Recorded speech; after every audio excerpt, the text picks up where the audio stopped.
F1 race directors red flagged the session immediately. Just 60 seconds into Q2, F1 bosses were forced to stop qualifying for the Dutch Grand Prix after a flare was thrown on the track. An orange flare was chucked on the circuit on the run to turn 13 moments before Alex Albon's Williams drove past. Albon was the only car on the track at the time, but it would still affect his run plan. Albon had also complained of pigeons sitting near the racing line on his warm-up lap.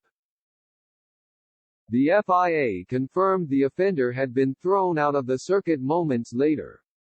They said, for info, the person responsible for throwing the flare on track has been identified and removed by event security. Ted Kravitz also revealed Dutch Grand Prix organizers had addressed the crowd after the incident, begging fans to not throw anything else on the track.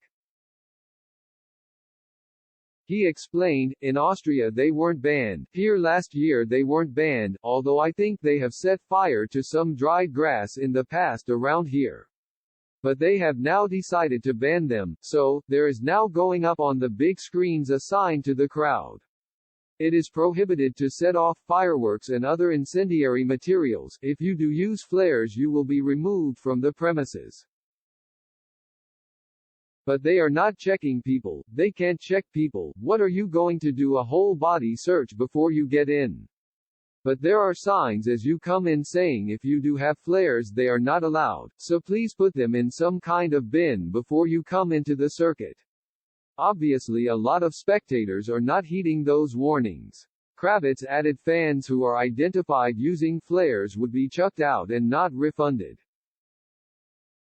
Croft then added flares usually gave off a bad smell and warned it was not particularly safe, as the grass was very dry. It comes months after Dutch fans were blamed for causing carnage at the Austrian Grand Prix. Back in July, Dutch GP organizer Jan Lammers described the scenes in Austria as embarrassing and pledged the race at Zandvoort would be different. He commented, I think the real Orange fan would like to make a statement of showing now how it's done, so I don't expect any trouble. I have a feeling that this will be the best time to go because everybody will be on good behavior, of course.